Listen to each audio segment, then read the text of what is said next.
Рысь Максин наконец-то родила после неожиданной беременности. Однако сотрудники заповедника Хиллсайд были шокированы, когда поняли, что с выводком ее котят что-то не так, что вынудило их вмешаться в потенциально опасную ситуацию. Максин, известная своим отчужденным и замкнутым характером, находилась под наблюдением в течение нескольких недель, и ее поведение озадачивало смотрителей заповедника. Ближе к вечеру того же дня доктор Брайан Картер, лечащий ветеринар, и Итан Нолан, ведущий специалист по дикой природе, стояли у вольера Максин, с беспокойством наблюдая за ней. Обычно сдержанная рысь беспокойно расхаживала взад-вперед, ее гладкая шерсть колыхалась от напряжения. Ее пронзительные золотистые глаза, обычно такие спокойные и расчетливые, были затуманены беспокойством. Иногда она издавала низкое гортанное рычание, от которого у сотрудников заповедника мурашки пробегали по коже. В течение нескольких часов Максин продолжала расхаживать по комнате, прерываясь лишь на отдельные моменты, когда она пригибалась к земле и беспорядочно махала хвостом. Брайан и Итан обменялись встревоженными взглядами, когда до них дошло. У Максин начались схватки. Они знали, что она беременна, хотя точные сроки были неизвестны.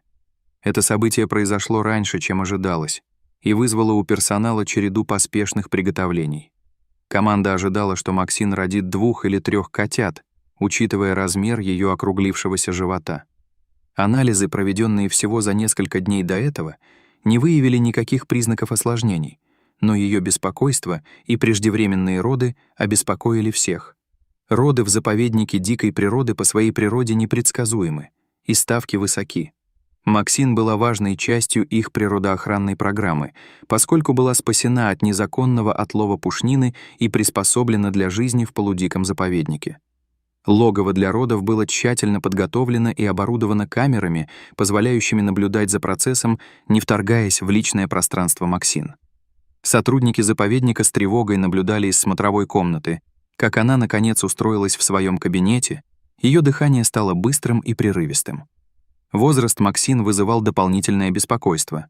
В свои 8 лет она приближалась к концу периода размножения рысей, и эта беременность считалась благословением и авантюрой.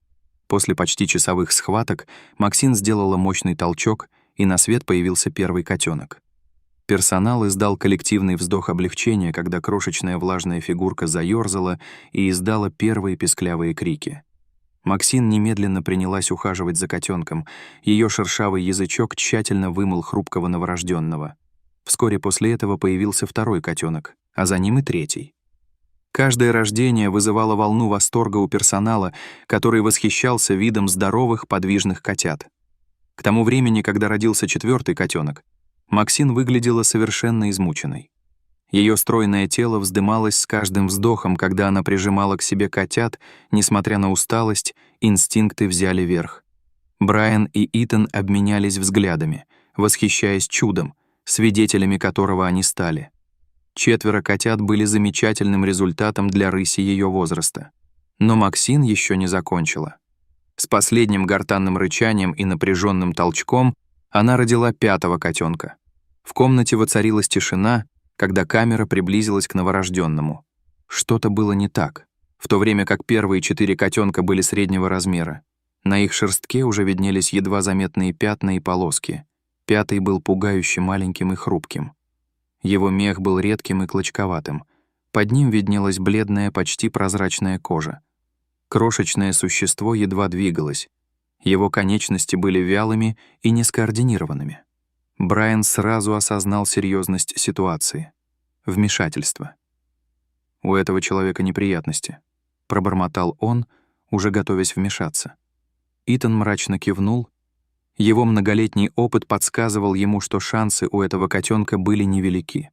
Но прежде чем подойти к вольеру, они должны были оценить возможную реакцию его матери, которая яростно защищала его.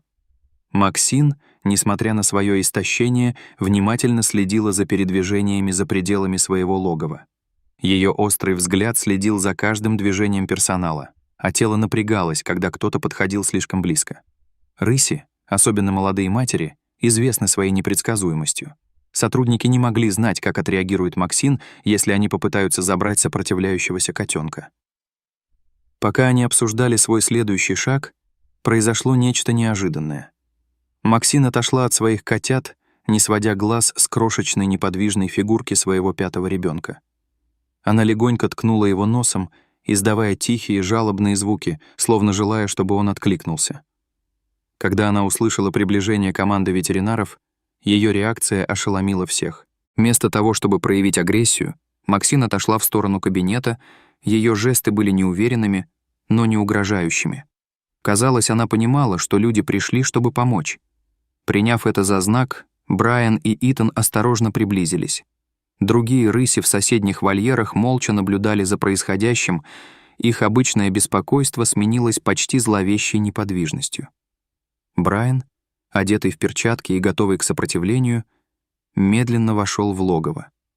Максин внимательно наблюдала, но не сделала ни единого движения, чтобы остановить его, когда он осторожно поднял хрупкого котенка и отошел к установленному неподалеку смотровому столу. Атмосфера была напряженной, пока Брайан проводил быстрый осмотр. Дыхание котенка было поверхностным, его крошечная грудка едва поднималась и опускалась.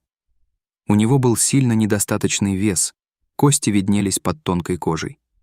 Персонал работал быстро, вводя котенку жидкости и помещая его в инкубатор с подогревом, чтобы стабилизировать температуру его тела. Максин стояла у входа в свою берлогу, не сводя золотистых глаз с людей, которые работали. Несмотря на ее кажущееся спокойствие, персонал держался на почтительном расстоянии, зная, что любое резкое движение может пробудить в ней защитные инстинкты. Часы превратились в дни, пока команда сосредоточила свои усилия на спасении крошечного котенка, которого они назвали Аспен. Шансы были против этого. Аспен родился с врожденным дефектом, который нарушал его способность к полноценному кормлению грудью, что делало его зависимым от зондового кормления и постоянного ухода. Персонал консультировался со специалистами по дикой природе и ветеринарами по всей стране, объединяя их опыт, чтобы дать Аспену наилучшие шансы на выживание. Тем временем Максин с неизменной преданностью продолжала заботиться о своих 4 других котятах. Она ухаживала за ними, согревала их и охраняла с бдительностью, которая одновременно вдохновляла и разбивала сердце. Она часто поглядывала в ту сторону, где ухаживали за Аспеном. Ее материнские инстинкты явно распространялись на ее сопротивляющегося котенка, несмотря на то, что их разлучили. Состояние Аспена постепенно начало улучшаться. Его некогда слабые движения становились все сильнее, а тихие крики — громче. Пятнистый мех начал расти, а его глаза, которые были плотно закрыты с рождения, наконец-то открылись, и в них появилась пара ярко-синих радужек. Команда, которая сильно привязалась к маленькому бойцу, встречала каждую маленькую веху со сдержанным оптимизмом. Повторное знакомство Аспена с Максин и остальным выводком было непростым процессом. Связь между матерью-рысью и ее котятами имеет решающее значение для их развития, и команда обеспокоена тем, что разлука могла нарушить эту связь. Осина. Когда этот день наконец настал, Брайан осторожно поставил Аспена в нескольких футах от Максин и, затаив дыхание, отступил назад, чтобы понаблюдать за происходящим. Максин медленно приблизилась, ее движения были обдуманными. Она понюхала Аспена, задев носом крошечное тельце котенка. На мгновение сотрудники затаили дыхание, не зная, как она отреагирует. Затем, к их огромному облегчению, Максин начала ухаживать за Аспеном с той же тщательностью, с какой она ухаживала за другими своими котятами. Она взяла крошечную рысь за загривок и отнесла ее обратно к остальным членам выводка, прижав к теплой кучке братьев и сестер. Это зрелище вызвало слезы на глазах у многих членов команды. Несмотря ни на что, Аспен не только выжил, но и теперь вернулся в свою семью, принятый и воспитанный своей жизнерадостной матерью. Другие котята, казалось, приняли Аспена без колебаний, их игривое общение свидетельствовало о прочности их семейных уз. Недели сменялись месяцами, а Аспен продолжал расти и процветать. Когда-то хрупкий котенок превратился в живую и предприимчивую молодую рысь, часто устраивавшую игривые выходки со своими братьями и сестрами по вольеру. Неизменная забота Максин дала всем 5 ее котятам основу, необходимую для процветания. История Максин и Аспена быстро стала символом надежды и стойкости, привлекая внимание к важнейшей работе, проводимой в природном заповеднике Хиллсайд. Сотрудники заповедника установили камеру для прямой трансляции в вольере с рысями, что позволяет зрителям со всего мира наблюдать за повседневной жизнью семейства рысьих. Поступают пожертвования, которые помогают финансировать дальнейшие усилия по сохранению и обеспечивают постоянный уход за животными. Путь Максин от спасенной рыси до преданной матери стал свидетельством неприходящей силы дикой природы и результативности самоотверженной работы по сохранению природы. Ее история и чудесное спасение Аспен послужили трогательным напоминанием о хрупком балансе между природой и вмешательством человека, балансе, который, если к нему относиться с заботой и состраданием, может привести к экстраординарным результатам.